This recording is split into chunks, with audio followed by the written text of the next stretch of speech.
And so we're getting together every Wednesday morning at 10 a.m. East Coast time.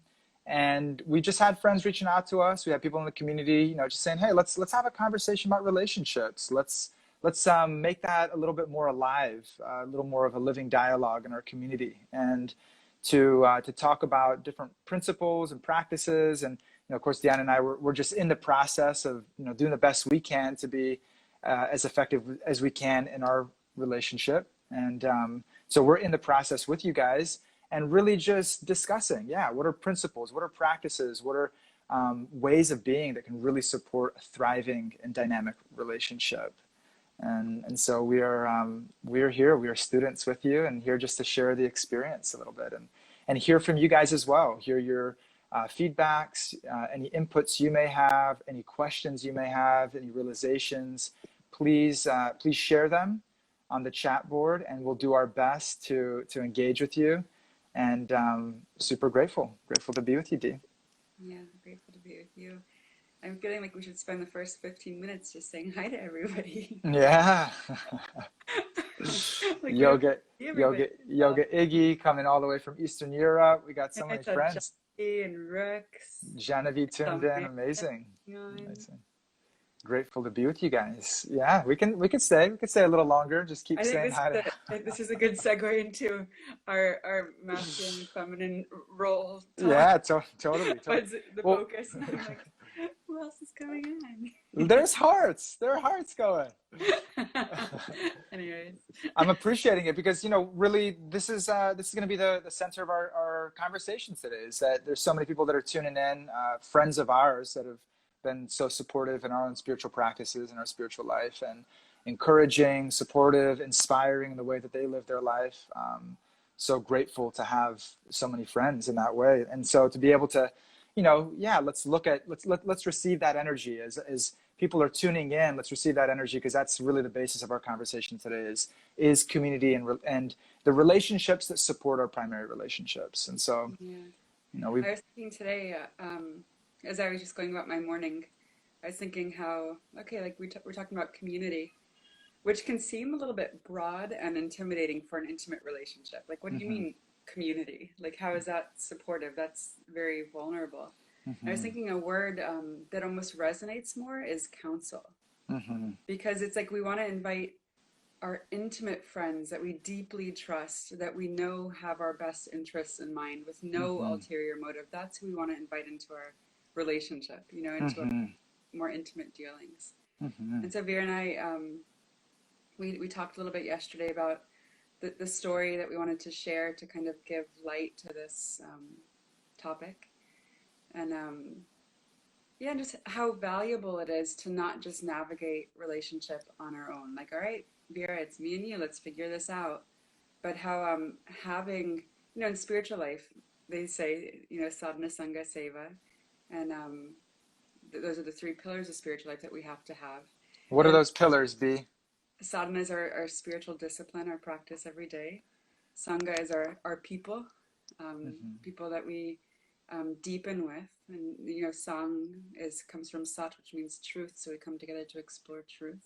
mm And seva is to serve, because the nature of our soul is when we're connected, all we want to do is serve and uplift and help people to connect and help other people awaken, and whatever it's Beautiful. like for each one of us.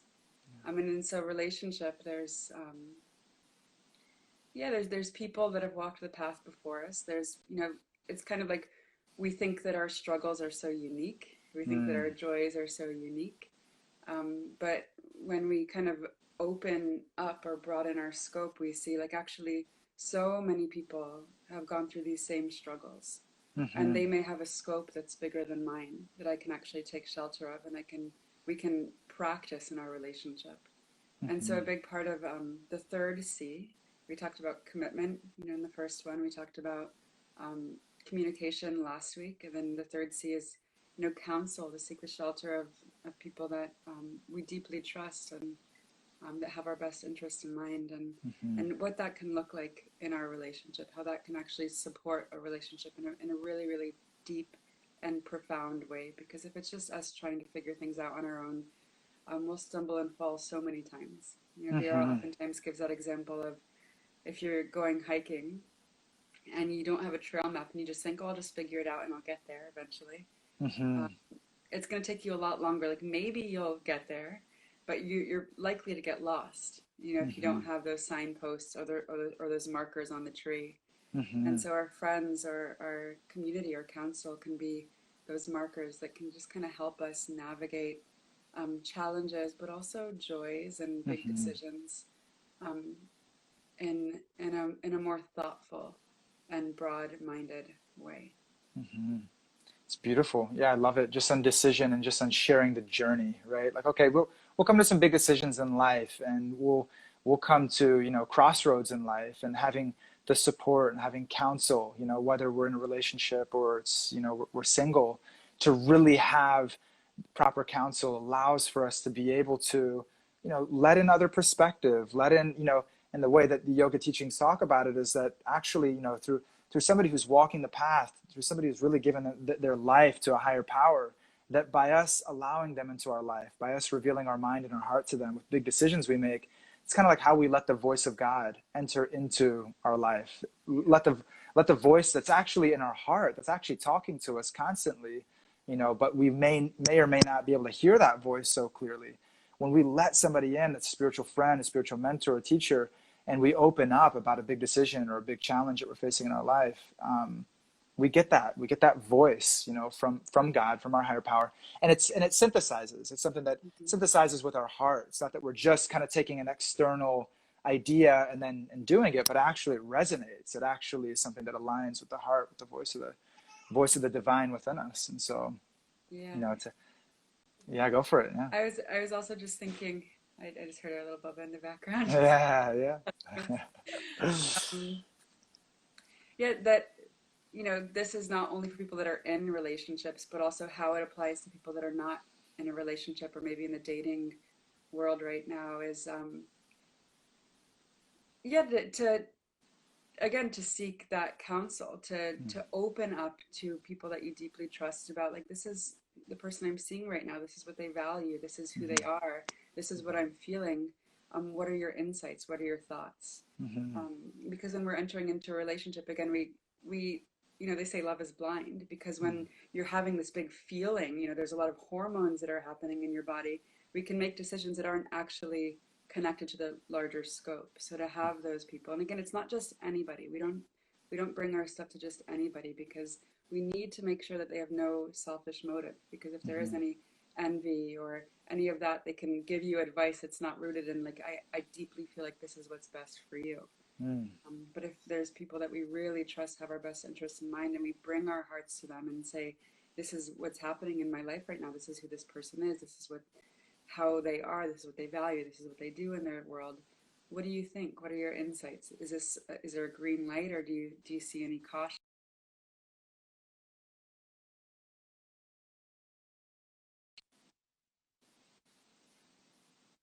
relationships? Mm-hmm. Yeah, how to navigate relationships and how to make really conscious choices, kind of what we're looking at, and how to experience guidance. We're trying to awaken a selfless love and a connection that really helps each other to awaken spiritually. So putting ourselves around people that are also on that path and that are helping to keep us moving in that direction. It's such a crucial element of it. And so Yeah. you're reminding me of a story that when you and I first got together, I remember Jai kind of asking us, our brother-in-law, Jai, a lot of us know him if you've been in New York, and him talking about, he said, what's your vision for your life? What's your vision for your relationship? You guys feel like you guys, have clarity on that? Like, where you want to live, and what is spiritual life like to you? What is intimacy like to you? How extravagant, or, how much, material, how important is material life to you? All these different questions, and really some really very key questions that he brought up. And, do you want to have kids? Where do you want to live? You want to live in New York? Do you not want to live in the city? And there are questions that, because Deanna and I, we've known each other for so long, we just kind of just assumed like, oh, like, you know what? Like, I've had a crush on you since I was a little kid, so like, we're just meant to be together, and it's, we'll just figure it out, right, as we go along. But actually, when we sat down and went through that process together, we could actually see, okay, individually, we went through that process that, on our own. We really looked at, okay, what's the vision for my life? If I'm really being genuine with where I'm at right now, what's the vision for my life? And when we came together, we were able to see that there was a lot of alignment in that. We were also able to see through our guides and mentors and parents and different friends as well, that like they could see that brothers, each other's friends, they could really see that there is a synthesis here, and there is a shared vision, and you guys do share enough of values in the way that you behave that you could really support each other on this your individual visions, which are shared also in so many ways. And so I thought that was beautiful, and just kind of a segue into guidance. It's like if Jai hadn't come in and done that, like, it was such a powerful point of alignment in our relationship where we could really see, it was a step toward it, that was like, wow, actually, we really share a vision for life. And that's just these are our individual visions. We're not trading in our greatest dreams and hopes and aspirations to be together. Actually, no, like living my dream life is supporting you living your dream life, and it's such a powerful synthesis there. And so I think, of course, we have, there's always the subtle nuances of that and specifics, of each person and what they like and don't like in life. But there was a lot of compatibility that allowed for us to have confidence in that.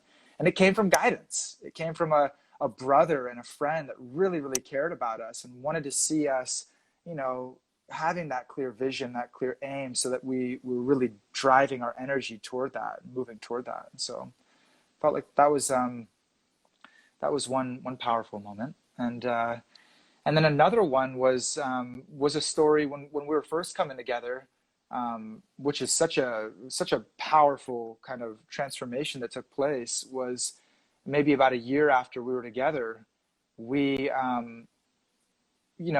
basically I was in New York, and I was like a workaholic. I was 23 years old. This is, how many years ago now? This 9 years ago.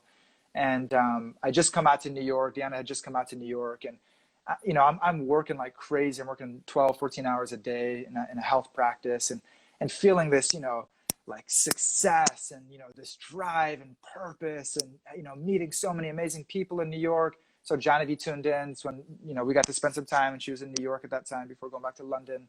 And I was in LA, New York, flying from coast to coast. And then I remember Dhyana just being like, hey, Vera, like, like being in a Let's give relationship. some background. I had just moved from Boulder, Colorado. Yeah. In my life, like I had a totally spacious life. Every, couple months I would lead a yoga retreat in Costa Rica, or a juice cleanse down in Florida, or lead yoga teacher trainings. And I just moved to New York, and my main desire was like, I want to travel the world.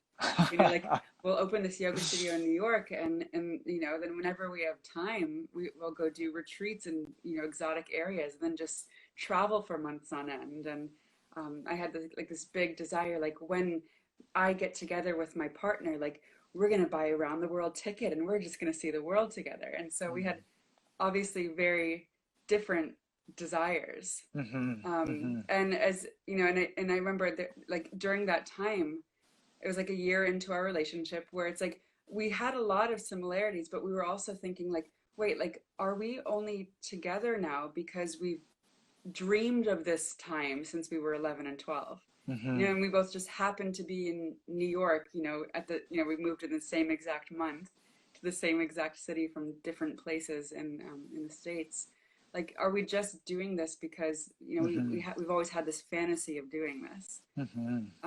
Because, yeah, like I was telling you, like, to be in a relationship means to spend time together. Like, I never see you. And, like, what do you mean we Oh have to, like, man. schedule time to hang out? Like before living in New York, I was like, what do you mean you have to put me in your planner? Like, no, like, you're supposed to have enough space that, like, I naturally can weave in and out of your life. Like, that just didn't make any sense to me. Yeah. So we kind of, actually, we completely got to this place a year into our relationship where we're like, are we going to do this? Like, is this what we want? Do we want to be in this relationship or not? And it was this kind of like fork in the road where it's either like a clear yes, like, and that means we're committing more deeply to each other, or it's a clear no, which means we're going to be going separate ways. And so that was just, we both came down to Florida for Thanksgiving, and we were just like really in this space that it was almost like it's like we were in a relationship, but we were both kind of living in different worlds. So it just felt like what are we even doing? You know, and Mm-hmm. maybe other people have experienced that in their relationship where it just feels like you're together, but you're not really fully in. You're Mm-hmm. not really committed. And so it just feels like this like halfway showing up, but then other halfway exploring these other possibilities, like Mm-hmm. this other life that I could live if, you know, Right. you weren't my partner. Mm-hmm. And so it felt like a really big deal. You know, it Mm-hmm. felt like a really big like okay, there's a decision that needs to be made. Yeah, for sure. And like the process I was talking about that Jai took us through, it was after all this, it was, and what was happening was that our values were misaligned, and we both cared about each other. We both loved each other. There was nothing that we had done to hurt each other or anything like that. It was that love was there, but I'm overemphasizing work and purpose. Deanna's not getting the quality time she needs, and the adventure that she's hoping for in her in our relationship.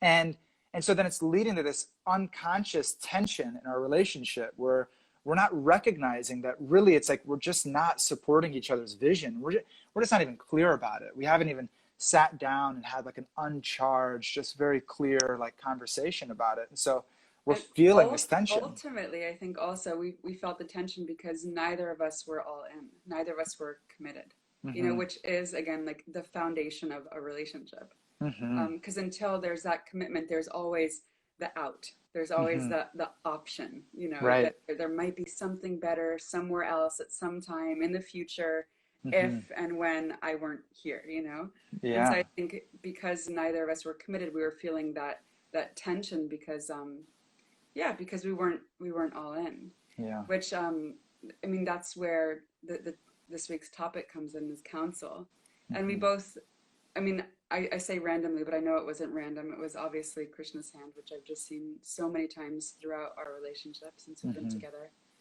Um, but my sister at the time was dating Jai, who Vera was talking about before, who's been just such a great instrument in supporting our relationship. And so that they were also down here for Thanksgiving. And he knew, like, of course, my sister and him knew what was going on in our relationship, that neither of us were feeling fulfilled or satisfied, and that we were at this kind of crucial point. Like, it was kind of like during this trip, we're going to figure out, like, what we're going to be doing. And I remember just like sharing my heart with Jai and telling him just kind of what I was feeling, and he could see. Jai, he's really amazing at seeing the subtleties. Like he can pick up easily on, okay, this is what's really happening. Mm. And what he shared with me was very profound. He saw that, you know, I was basing my decision on what I wanted, on what my desires were, on what I think I needed in order to be happy, in my vision of the world or what a perfect relationship might look like. And he could see, like, okay, and he challenged me. He said, just for these next few days that we're here in Florida, show up in your relationship and serve Vera. He said, instead of thinking, what can I get from this relationship? Whatever you think that he wants, show up and offer that to him. See, you know, what it feels like to really support him and make him really happy. He said before anybody commits to anything, there has to be that time um, of showing up and serving. You know, and he shared with me his experience with Radhanath Swami, you know, and when he started showing up and serving him, and then Jai said, and if you're not happier by doing that by the end of these few days, then it's clear. Then leave the relationship. Like you're not Mm. serving anybody by staying. Mm-hmm. He said, but if you are happier by showing up and serving this person, and instead of thinking, what do I want? What do I need? What can I get? It's what do they want? What do they need? How can I show up for them and make them happier? If you are happier, then you'll know, you know, that it does bring you joy to actually serve this person's desires, which means Mm-hmm. that this person's desires are actually aligned. Mm-hmm. And then at that same time, I'll pass the mic over to you. Well, yeah, I mean, Literally, it's, like the same exact yeah. day. I mean, because it was at that place where it was just sort of like, okay, wow, like we're in different places in our life, and Deanna wants to travel the world, and okay, cool. Like I'm not in a place. I'm not gonna go travel the world right now. I'm building a business, and I'm I want to. I'm rooting, and she's talking about flying. It's like I'm not, so okay, maybe we're going in different directions, and I was kind of starting to resign to that. I was sort of starting to say like, maybe this is just what it is, like, okay, whatever, this is what it is. This is the hand of destiny is moving us.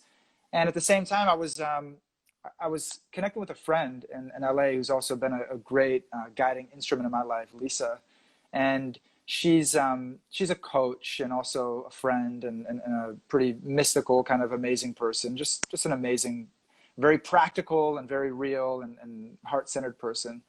And she was talking to me, and she's telling me, she's like, look, if Deanna didn't want to be with you, like you guys wouldn't be on this trip right now. You guys wouldn't even really be around each other.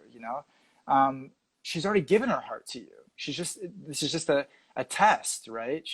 Will you be there for her no matter what? That's that test. Like she's saying like, okay, I want to go fly the world, Vera. Will you still be there for me? Will you still love me? Will you still, are you still there? Are you committed? And I was seeing it more from an ego place of like, oh, she wants to go travel the world, and like, oh, okay, that's more important than me. So I was taking it personally, and just kind of saying, okay, fine. If I'm not important to stay, then okay, then I can then I'll let it go. I was looking at it through the ego, and Lisa's just saying, look, like she's already opened herself up to you, like she's already chosen you, and she's chosen you within your heart, and now you can show up, right? Like you have an opportunity now to really to show up and show that you are committed, right? To show that she can trust you no matter what. You have that opportunity right now. And that gradually, when you show up in that mood and in that space, like I'm not going anywhere. Like right, I'm not going. Yeah, totally. I'm not going anywhere. Go fly the world. It's all good, babe. I'll see you when we come back, or whatever. Right? It's like I'm here. I'm committed. We'll figure it out. When you feel that energy, then you could soften. Right? You can soften. You can actually feel held. To be able to, love, and to be able to open your heart more and more. So she's guiding me like this, and she's just saying she's chosen you a long time ago. Now, do you choose her back? Like now it's your move. Like now this is your opportunity. And so we're getting these guidances kind of like synchronistic right now. It's an amazing, an amazing period of our relationship, a powerful period of our relationship. And okay, if you see she's your partner, step in, commit, and see what happens, right? Tell her that no matter what, you are here. No matter what, you're going to be here for her. And see what happens, see what unfolds from there. And so thank you, Lisa. Love you. Yeah, and that it was amazing. Like one thing that I just want to rewind to, I think that there's a big fear of, the C word, commitment. Yeah. I know I had a great fear of commitment. Mm-hmm. And for Jai giving me that offer, it made me realize like, oh, commitment doesn't have to be forever. Mm-hmm. It can be to this week. It can be for this weekend. Mm-hmm. And so that's often advice that I give people that I coach on relationships is like, for this next month, give your heart completely. Mm-hmm. Like give yourself completely to this relationship, because then if you do leave, there's never going to be that thought of, what if I did give myself completely? Mm-hmm. What if I gave myself 110%? Like, would things have worked out? Because if you give yourself a little bit of time, then you'll know, like I gave everything and mm-hmm. I still didn't feel met, or I still didn't feel satisfied. Mm-hmm. But then after Vera had that talk with Lisa, like his energy completely changed, because for the ladies that are watching, who wants a man who is kind of halfway in and halfway out, mm-hmm. who could like go either way? Like if I'm with you, cool. If I'm not, cool. Mm-hmm. Who wants that in their partner? Mm-hmm. Nobody. Mm-hmm. And we want, a partner who is really steady and solid and committed, and who can, maybe watch us like kind of go into our different options and decisions and be like I'm here, I'm waiting. Something else that Jaya shared with us is that what every woman wants is a man that energetically and like really shows up. I'll love you no matter what. I'll love you no matter what.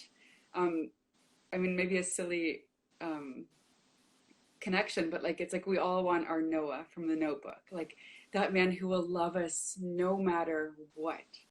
And but what every man wants is for their woman to energetically show up. I'll follow you anywhere.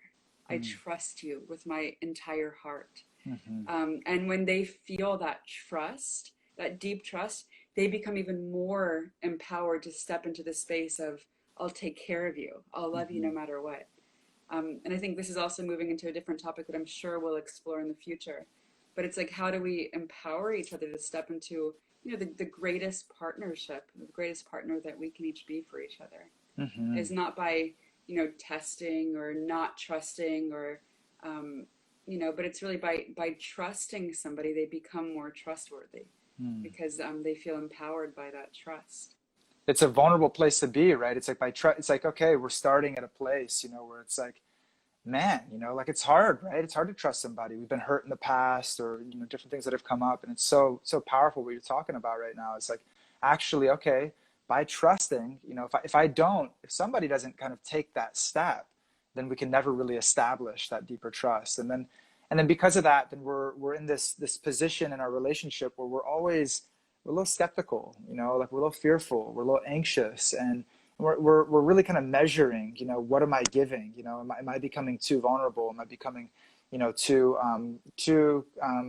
yeah, dependent on this person? And now I could get hurt. And so it's such an interesting kind of oscillation, right? Where it's the more I trust. Now, in a relationship, the more that somebody's reciprocating and the more that somebody's responding positively, it's like, wow, it feels so good, to be received, and those moments when somehow or other, Krishna brought us together, and that's in that way where it's like we're both committing, then what unfolded from that is we've kept committing, and in the times where it's been challenging, where it's been questionable, it's like, oh, do we keep committing, right? It's like that question just comes again and again and Mm-hmm. again throughout relationship. Yeah. And to say, hey, like, I believe in this person. I believe that they are awakening. I believe that they're growing. That this is going to transform. Even we're in maybe a challenging spot in different times of relationship. But I trust that this person is going to keep growing and keep awakening, so I can soften into that, and I can keep Yeah. working on myself, and I can keep showing up myself Yeah. and bringing Yeah. that to the relationship. Yeah. Because I feel like you, like when you received that message from Lisa, you showed up in that energy, which made it really easy for me to just soften and want to make you happy because um yeah, like you've got me, Mm-hmm. like I'm Mm-hmm. not gonna be hurt by opening my heart to you, Mm-hmm. by maybe showing like my softer side, my more vulnerable, which before, like, I felt like to be vulnerable meant to be weak. It was Mm-hmm. going to open me up to the possibility of getting hurt because that's what happened before. I loved deeply. I opened my Mm-hmm. heart completely. Then it's like, okay, now I can be really, really hurt. Mm-hmm. But when, the partner shows up in the mood of like, I'm not going anywhere. Mm-hmm. Like, I'll love you no matter what. And just Mm-hmm. like, and not even saying that, but really in the body language and the energy, it's easy to just, again, trust and soften and then offer my heart, which means, like we all know, to love actually means to serve. Mm-hmm. When we deeply love someone, it means that we want to do anything for their happiness. Mm-hmm. Um, and yeah, I feel like I'm having more realization, especially with our little son. Um, like, because it's not a love that's based on me getting anything, and that literally, day in and day out, whatever he needs to be happy, it's like, I'll do it no matter what. I'll Mm-hmm. show up no matter what. Mm-hmm. And so that's the practice of how do we love each other like that. That no matter if you're being cranky or moody or this or that, it's like, I'm just there for you. I'm going to hold you. I'm going to love you. And then Mm-hmm. that's ultimately what gets us to the other side. And so I feel like, thanks to Krishna, we each got that message that really, that message supported the Mm-hmm. process. If we didn't each get that message, then maybe one of us would show up and the other one would still not be showing up. Mm-hmm. But we each got that message of like, okay, let me show up and serve. Again, which is a whole other topic because I think so often, and especially like these Vedic marriages, it's like the woman should just submissively serve her husband, and then the husband will do whatever he can to make her happy. And I was like, what do you mean? Like, I want to be served. Like, you should serve me, you should make me happy. But it's really true, and when one partner can soften and serve and offer their heart, again, it empowers the other person to want to show up and serve and offer their whole heart, which then inspires the other person to show up and serve. And then it becomes this upward spiral. Mm-hmm. And it's not always easy to show up and serve, especially if we feel like I have this one example where, we were in New York City, and I just taught, like when I first moved there, I was teaching like 4 or 5 yoga classes a day. And I get home, and I open the door, it's like probably like 8 o'clock at night, and Vera's on the computer. And like I walk in and I think in my mind, like why isn't he getting up and greeting me? Like, why isn't he like showing up and like showering me with rose petals, basically is what I was like why isn't he like making an initiative to make me feel like welcome home? And so like I knew like what my pattern was. We all have patterns that like when we're triggered we go towards. My pattern was like, just walk through the living room, don't even look at him, go into the bedroom and close the door. Like that's like what like every part of my body wanted to do. And so I walked in the door, I noticed what was happening inside of me, I took a deep breath, and I thought, how could I show up in this situation in a way that actually serves? Like not just feeding my ego and trying to be self-righteous and trying to prove to him that he should have done something that I needed. It's like, how can I actually show up in a way that serves in this moment? Which again, it's hard because all my neural pathways were like, close down, shut off, make him beg you for love, and then I'll open my heart again. Make him prove his Moment, worthiness. like, I took a deep breath. All I wanted was for him to love me. And so I thought, rather than trying to get my love from him, let me show up and love him. And so I went to the couch, I sat behind him when he was on his computer, and I gave him a hug. And then immediately he softened into that hug and closed his computer. And then there we were in a connected space, rather than, being totally disconnected and probably not talking for the next day. I've learned a lot through this relationship. But really, that question, how can I show up in a way that serves? How can I show up in a way that serves, rather than like, and especially when you notice a trigger, like when you notice they should be doing this to make me happy, how can I show up in this situation in a way that makes him feel happy and loved and seen? Because again, when your partner feels happy, loved, seen, trusted by you, they start showing up in a way that makes you happier, makes them more trustworthy for you, and makes you more seen to them. And so it's like kind of like the self-fulfilling prophecy that we can keep lifting each other up. So beautiful, Dee. I'm appreciating it because that was the catalyst for us coming together. We were getting this advice and this guidance from from coaching, from friends, from mentors, brothers. It's like to get that guidance that brought us back together, to get the guidance to come and serve, come support, like bring your heart, bring your full self, like shake off the conditioning, just bring your full self, bring that love bring that offering to the relationship. And you're talking about it right now just as like a general, like empowering principle.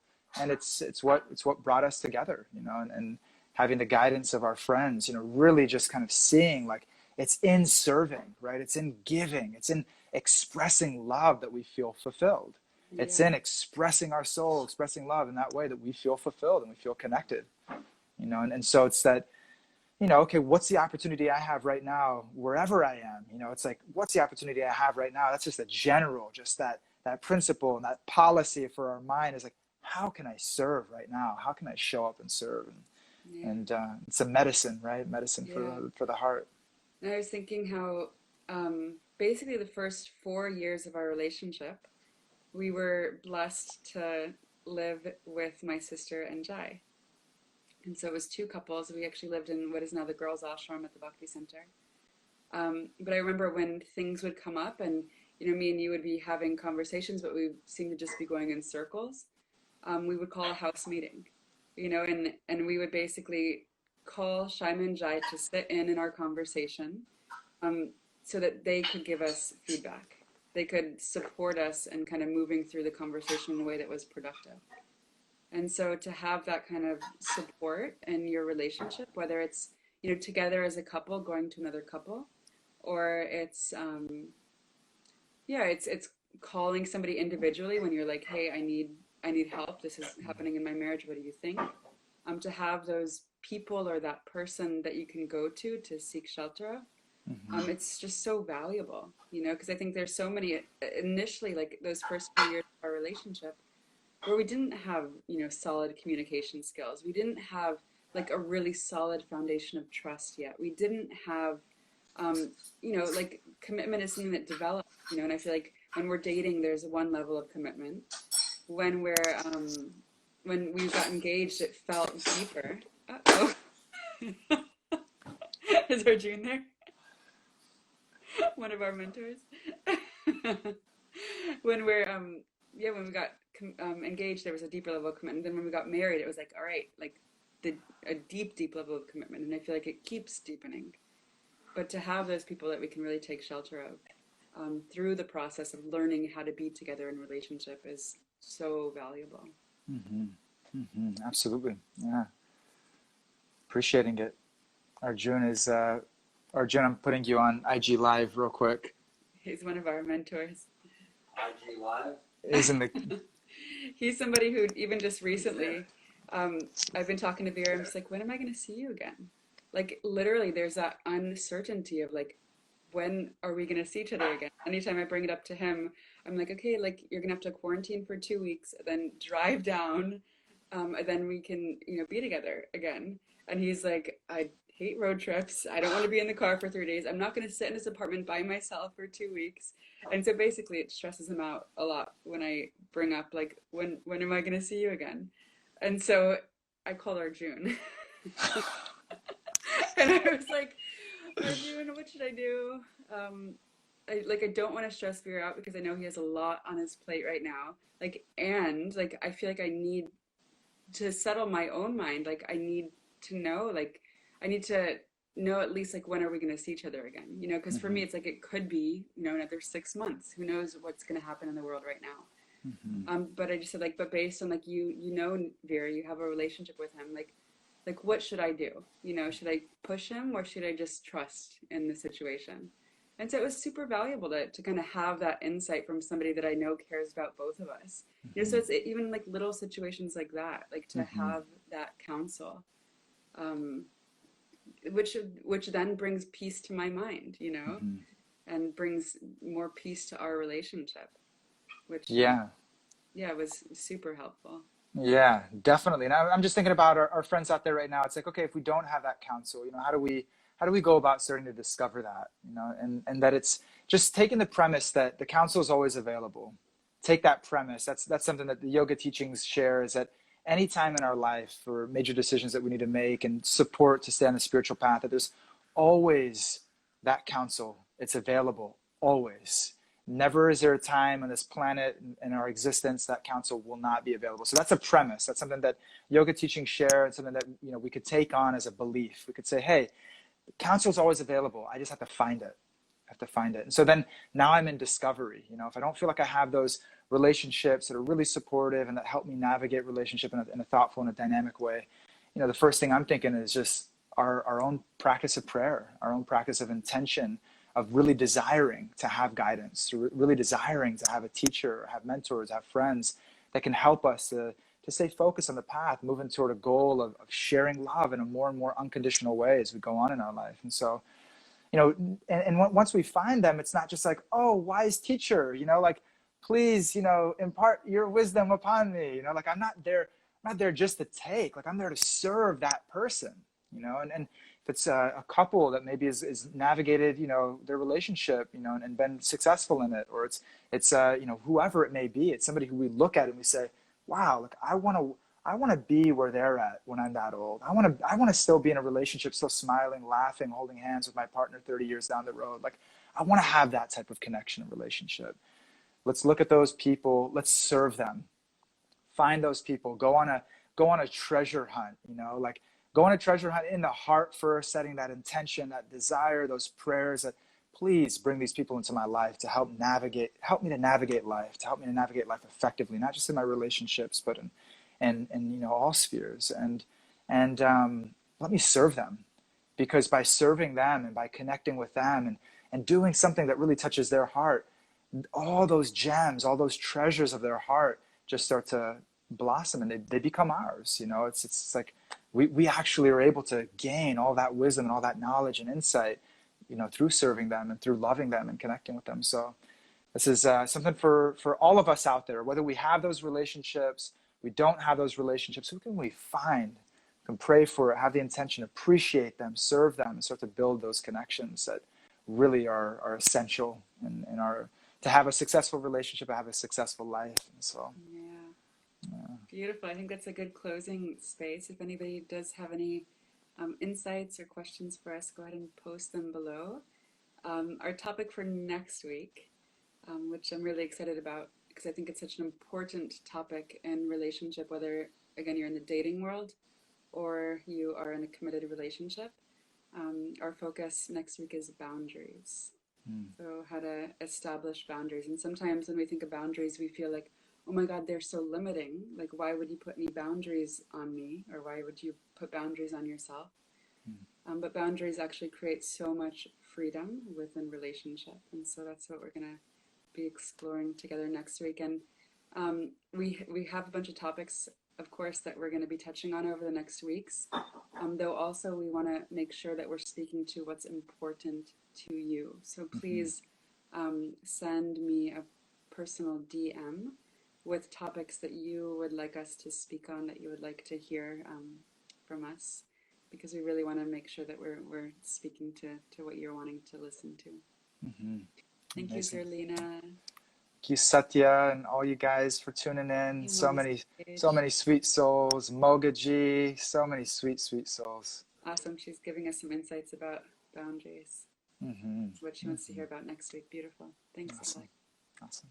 Dhyana, thank you so much. I feel like that if I could just be a host of this conversation and just to continue mining your heart, because there's so much realization and wisdom, and you do serve selflessly. I think in our relationship, I see that you serve selflessly, you give your heart selflessly, but I see it with everybody. I see it when you're teaching, when you're sharing with Vera, with your mom, your family, anybody, just a passerby on the street, that you give your heart selflessly. And so thank you for being inspiration for me, and I know for so many of us. For seeing me in that light.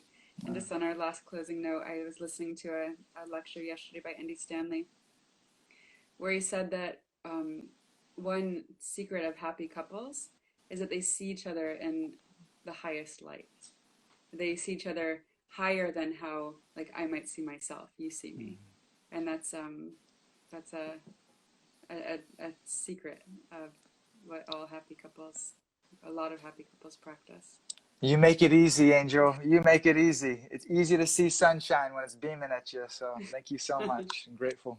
Grateful to all of you guys for tuning in. All the love. I'm seeing hearts just blossoming, and you guys are. That's that feeling. Feel so connected online, but thanks to these online platforms. Thank you all for all of your love and engagement, and just so special to feel connected with all of you. Thank you. Have a beautiful rest of your day, beautiful rest of your week. See you soon.